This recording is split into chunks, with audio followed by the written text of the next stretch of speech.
Good morning students. आज हम एक न्यू टॉपिक जनन यानी रिप्रोडक्शन के बारे में डिस्कस करेंगे। सबसे पहले जानते हैं कि जनन क्या होता है। जब जीवों के द्वारा अपनी जैसी संतति उत्पन्न की जाती है तो इस प्रक्रिया को जनन कहते हैं। इससे क्या होता है, जनन क्यों आवश्यक है? क्योंकि इससे किसी भी जाति की निरंतरता बनी रहती है, मतलब उसका अस्तित्व बना रहता है। वो जाति कभी भी समाप्त नहीं होती है। तो हर जीव जनन करता है। तो इस प्रकार से जनन की क्रिया में क्या होता है, संतति का उत्पन्न होना। तो संतति का उत्पन्न होने की जो क्रिया होती है वो क्या कहलाती है? जनन, रिप्रोडक्शन। अब देखिए, जनन जो होता है वो दो प्रकार का होता है। टाइप्स ऑफ रिप्रोडक्शन, जनन के प्रकार। ये जनन जो होता है वो दो प्रकार का, जनन की जो क्रिया होती है वो दो प्रकार की होती है।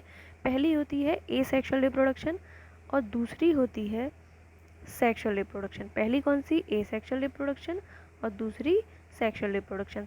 एसेक्सुअल रिप्रोडक्शन को हिंदी में कहते हैं अलैंगिक जनन और सेक्सुअल रिप्रोडक्शन को कहते हैं लैंगिक जनन। एसेक्सुअल रिप्रोडक्शन क्या होता है? जब इसमें पहली क्या होता है, अलैंगिक जनन में एक ही जीव भाग लेता है।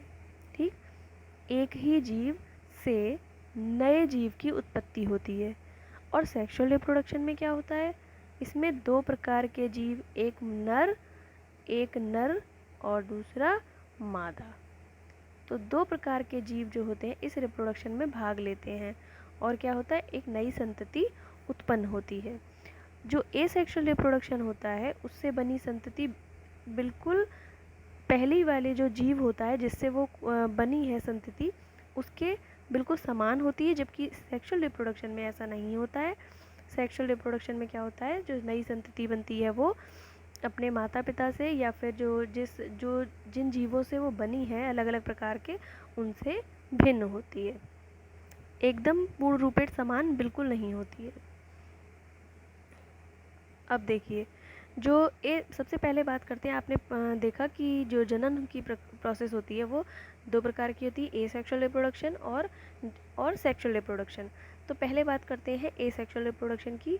जो एसेक्सुअल रिप्रोडक्शन यानी अलैंगिक जनन होता है वो कई प्रकार का होता है, जैसे कि फिशन। फिर दूसरा, फिशन को हिंदी में कहते हैं विखंडन। फिर दूसरा फ्रेगमेंटेशन।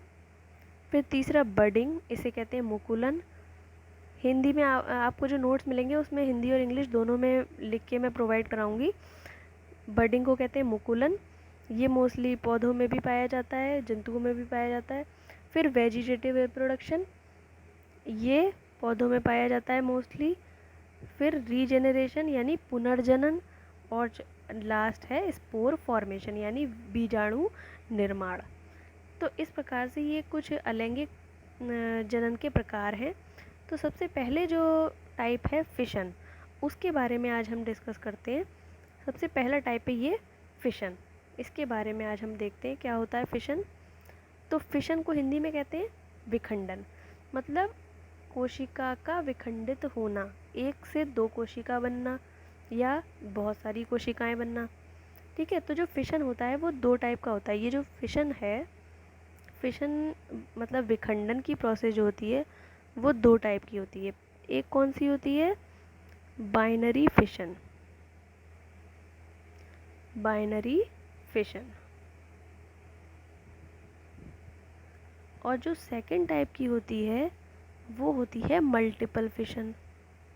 मल्टीपल फिशन मतलब बाइनरी मतलब हिंदी में कहते हैं द्विविखंडन। द्विविखंडन, ठीक, द्विविखंडन। और जो आपने दूसरा पढ़ा मल्टीपल फिशन, उसे कहते हैं बहुविखंडन। ठीक, फिशन मतलब विखंडन। फिशन दो टाइप का होता है, पहला बाइनरी और दूसरा मल्टीपल। बाइनरी फिशन को क्या कहते हैं हिंदी में? द्विविखंडन। और मल्टीपल फिशन को कहते हैं बहुविखंडन। ठीक है, अब देखिए, जो बाइनरी फिशन की प्रोसेस होती है वो जैसे अमीबा में पाई जाती है और भी बहुत से एनिमल्स में पाई जाती है। तो सबसे पहले अमीबा की बात करते हैं कि क्या होता है बाइनरी फिशन। मतलब बता दिया मैंने कि जब एक कोशिका दो भागों में टूट, बाइनरी का मतलब ही होता है टू, मतलब दो। तो जब एक कोशिका दो कोशिकाओं में बदल जाती है या एक कोशिका से दो कोशिका बन जाती हैं तो उसे कहते हैं फिशन यानी विखंडन। जैसे पहले ये पेरेंट अमीबा है, ये मेन कोशिका है, ये अमीबा की कोशिका है। ये इसमें ये जो है ये क्या है, स्यूडोपोडिया, हिंदी में कहते हैं कूटपाद। मतलब कूटपाद का मतलब ये है कि ये कोशिका है तो अभी पहला कूटपाद मतलब एक कूटपाद, यहाँ पे इसका कूटपाद का मतलब झूठे पैर कह सकते हो, यानी फॉल्स लेग। तो अभी यहाँ पर बनी है, थोड़ी देर में कहीं और बन जाएगी, इसीलिए इसे कहते हैं स्यूडो। स्यूडो मीन्स होता है फॉल्स, झूठा। ठीक है, तो ये इसके जो ये चीज़, ये उभार जो है ये बनते बिगड़ते रहते हैं, कभी कहीं पर बन जाते हैं कभी कहीं पर, तो इन्हें कहते हैं स्यूडोपोडिया। स्यूडोपोडिया। तो ये एक अमीबा की कोशिका है। अब इस अमीबा की कोशिका में अंदर की तरफ ये भित्ति, इसकी जो है कोशिका होती है वो मतलब वॉल होती है, वो अंदर की तरफ ग्रूव बना लेती है, और जो इसका केंद्रक ये होता है अंदर, मतलब न्यूक्लियस, वो दो में डिवाइड हो जाता है। ऐसे करके देखिए, ये दो में डिवाइड हो रहा है। पहले क्या हुआ, ये जो न्यूक्लियस है वो दो में डिवाइड हो गया। अभी देखिए कोशिका नहीं हुई है डिवाइड, अलग नहीं हुई है, लेकिन जैसे ही ये केंद्रक दो में डिवाइड होता है उसके बाद क्या होता है, ये जो इसका जो अंदर साइटोप्लाज्म है, ये जो अंदर भरा हुआ मटेरियल है, ये भी दो में डिवाइड हो जाता है, और एक कोशिका ये अलग हो जाती है और ये कोशिका अलग हो जाती है, और कितनी कोशिकाएं बन जाती हैं, दो कोशिका। तो एक पेरेंट अमीबा से टू डॉटर सेल बन गई। ठीक है, इसे कहते हैं द्विविखंडन। इसी प्रकार का जो बाइनरी फिशन होता है वो होता है लीशमानिया। देखो पहले अभी मैंने आपको अमीबा में बताया, तो अमीबा में किस प्रकार से होता है ये देख लीजिए। ये देखिए, ये अमीबा की कोशिका है। तो बाइनरी फिशन, ये इसकी डेफिनेशन दी हुई है, ये मैंने आपको बताया, जब एसेक्सुअल रिप्रोडक्शन का ये टाइप है बाइनरी फिशन, और इसमें एक कोशिका से दो कोशिकाएं बन जाती हैं।